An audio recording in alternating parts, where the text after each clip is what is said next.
அன்பார்ந்த இறைமக்களே, கிறிஸ்துவின் மறுரூப ஜெபக்குழுவின் வாயிலாக இன்று உங்களை சந்திப்பதில் நான் பெரும் மகிழ்ச்சி அடைகிறேன். மக்களே, சந்தோஷமா இருக்கீங்களா? நிறைவா இருக்கீங்களா? மகிழ்ச்சியா இருக்கீங்களா? மன அமைதியா இருக்கீங்களா? மக்களே, மகிழ்ச்சியும் மன அமைதியும் இறைவன் தந்த பெரிய வரப்பிரசாதம். எந்த நிலையில் நான் இறைவனோடு இருக்கிறேன், அந்த எண்ணமே நமக்கு போதும், ஒரு நிறைவான ஆசீர்வாதம் கிடைக்கும். இன்று அவர் நமக்கு என்ன தருகிறார் என்று பார்ப்போமா? சீராக்கின் ஞான நூல் அதிகாரம் 17 இறை வார்த்தை 29 32 முடிய.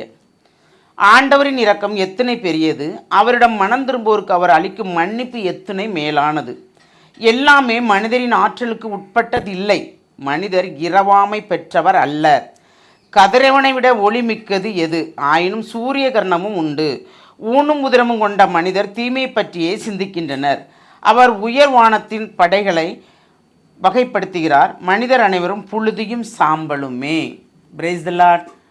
மனிதர் அனைவரும் புழுதியும் சாம்பலுமே. மனிதனே, நீ மண்ணாக இருக்கிறாய், மண்ணுக்கே திரும்புவாய் என்று சொன்னார் இல்லையா? ஏனென்றால் மண்ணை எடுத்துத்தான் மனிதனை உருவாக்குறார். அவரும் நம் சாயலில் உருவாக்கும் என்று உருவாக்குறார். அப்படி அவர் சாயலில் உருவாக்குகின்ற மனிதன் அவரை மறந்து நிறைய பாவங்கள் செய்து அவருக்கு எதிராக போர் தொடுக்கிறார் இல்லையா? மனிதரை நம்புகிறோம் நாம். மனிதரை நம்புவர்கள் யார்? சபிக்கப்பட்டவர்கள். இறைவனை மட்டுமே நம்ப வேண்டும்.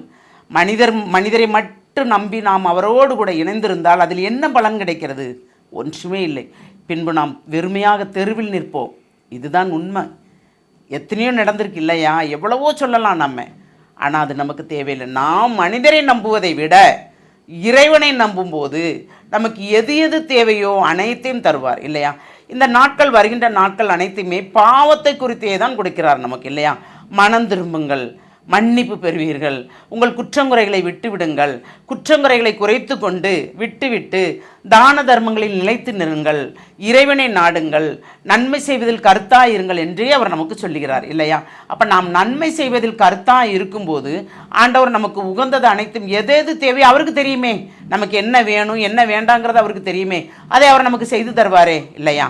அப்போ அவரை மட்டும் நாம் நம்பி இருக்கும்போது நமக்கு எல்லாமே நன்மையாக இருக்கும் இல்லையா? அதனால்தான்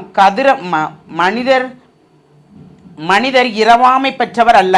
யாராவது இறக்காம இருக்கிறாங்களா? எல்லாருக்கும் இறப்பு உண்டு, சாவு உண்டு. உண்டா இல்லையா? இறைமகன் இயேசுவே மனிதனாக பிறந்து மரணத்தை சந்தித்தார். நமக்காக, நம் பாவங்களுக்காக, நம் குற்றங்களுக்காக நொறுக்கப்பட்டு குற்றவாளி போல் பிறரிடம் கையளிக்கப்பட்டார். இதோ மனிதன் நாம் காட்டி கொடுத்தோம். அவரை நாம் தானே காட்டி கொடுத்தோம் இல்லையா? அப்படி காட்டு கொடுக்கின்ற ஒவ்வொரு நொடி பொழுதும் நாம் குற்ற உணர்ச்சியால் வருந்த வேண்டும். நாம் என்றாவது அவருக்கு எதிராக குற்றங்கள் புரிந்திருந்தால் வருந்தி இருக்கிறோமா? நான் அப்படி என்ன பெரிய பாவம் செஞ்சிட்டேன் அப்படின்னு சொல்லி நாம் நினைக்கிறோம் இல்லையா? நம்ம பாவம் செஞ்சுட்டு தப்பிச்சிடலாங்க. ஆனால் பாவம் செய்யாத நேரத்தில் போய் நாம் மாட்டிக்கிடுவோம். அதுதான் பெரிய வரப்பிரசாதம். எல்லா பாவத்தையும் செய்வோம், பெரிய பெரிய பாவங்கள்லாம் செய்வோம், செஞ்சுட்டு ஈஸியாக தப்பிச்சிருவோம். நம்ம ஒரு சின்ன பாவத்தில் நாம் போய் மாட்டிக்கொள்வோம். அப்படி மாட்டிக்கொள்ளும் போது தான் எல்லாமே நம்மை கைவியும் விட்டு மீறி போய்விடும். நாம் என்ன செய்கிறோம், ஏது செய்கிறோம் என்பது இறைவனுக்கு தெரியுமே, மனிதருக்கு தெரியாது. நம்மோடு பழகிறவர்களுக்கும் தெரியாது. யாருக்குமே பழகிறவங்களுக்கு எப்படி தெரியும் இவங்க நல்லவர்கள், இவர்கள் வல்லவர்கள் அப்படின்னு? நம்ம 2 முகம் வைத்திருக்கிறோம். அந்த 2 முகத்தில் ஒரு முகத்தை தான் வெளியே காட்டுகிறோம், ஒரு முகம் உள்ளே இருக்கும். குணங்களும் அப்படிதான். ஆனால் இறைவனுக்கு எல்லாமே தெரியும். அப்படி தெரிகிறதுனால தான் அவர் நம்மளை அப்பப்போ சுட்டி காட்டி கொண்டே இருக்கிறார். பாவத்தை விட்டு விலகு, குற்றங்களை குறைத்துக்கொள், தான தர்மத்தில் ஈடுபடு, பிறரை குறை கூறாதே என்று ஒவ்வொரு நாளும் நமக்கு சொல்லிக்கொண்டே இருக்கிறார். நாம் எந்த நிலையில் இருக்கிறோம்? அதிலிருந்து நாம் மனம் மாறி இருக்கிறோமா? இல்லை நாம் அதிலே தான் நீடித்திருக்கிறோமா, நிலைத்து நிற்கிறோமா? சிந்திப்போமா? தாயும் தந்தையுமான இறைவா, ஒவ்வொரு நொடி பொழுதும் நீர் எங்களுக்கு சுட்டி காட்டி ஒவ்வொரு நிலையிலும் எங்களை நிறைவாக நீர் வழிநடத்துகிறீர். நாங்களும் குற்றங்கள், குறைகள், பாவங்கள் அனைத்தையும் விட்டு வெளியே வர வேண்டும் என்று தான் நினைக்கிறோம். ஆனால் சிறு சிறு குற்றங்களில் மாட்டிக்கொள்கிறோம் ஆண்டவரே.